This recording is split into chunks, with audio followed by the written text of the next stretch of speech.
ജനങ്ങൾ മാറി ചിന്തിക്കുകയാണ്. ജനങ്ങൾക്ക് വേണ്ടത് വികസനമാണ്.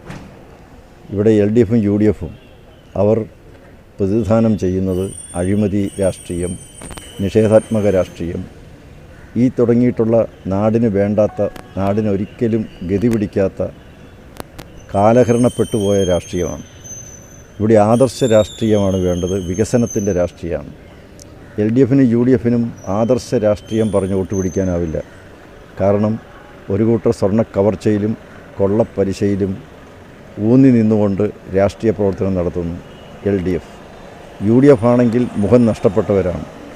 അവർ അവസര രാഷ്ട്രീയവും അതുപോലെ മൂല്യാധിഷ്ഠിത രാഷ്ട്രീയവും ഉപേക്ഷിച്ചും തങ്ങളുടെ ഏറ്റവും സമുന്നതനായ നേതാവിന് തലയിൽ മുണ്ടിട്ട് നടക്കേണ്ട ഗതികേട് വരികയും മുങ്ങി നടക്കേണ്ടി വരികയും ഒക്കെ ചെയ്യുമ്പോൾ അവരും ഇന്ന് വാസ്തവത്തിൽ ജനങ്ങളിൽ നിന്ന് ഒറ്റപ്പെട്ട് കഴിഞ്ഞിരിക്കുകയാണ്. രണ്ട് കൂട്ടർക്കും ആദർശ രാഷ്ട്രീയമില്ല, വികസന രാഷ്ട്രീയമില്ല. ഇവിടുത്തെ ഗ്രാമങ്ങൾ വികസിക്കണം, നഗരങ്ങൾ വികസിക്കണം. മോഡി സർക്കാരിനാണ് വ്യക്തമായ കാഴ്ചപ്പാട്. മോഡി സർക്കാർ മുന്നോട്ടേക്ക് വെക്കുന്ന ഗ്രാമവികസനം, നഗരവൽക്കരണം, നഗരവികസനം തുടങ്ങിയിട്ടുള്ള കാഴ്ചപ്പാടുകളെ ഇന്ന് ജനങ്ങൾ അംഗീകരിക്കുകയാണ്. അതാണ് ഇന്ന് നാടെമ്പാടും കണ്ടുകൊണ്ടിരിക്കുന്നത്. നിരവധി ഗ്രാമപഞ്ചായത്തുകളിൽ NDA ഭരണം പിടിക്കും.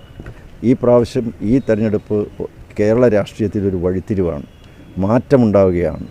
മാറാത്തത് മാറും എന്ന് തന്നെയാണ് NDA വിശ്വസിക്കുന്നത്. ജനങ്ങളത് നെഞ്ചിലേറ്റിക്കഴിഞ്ഞു.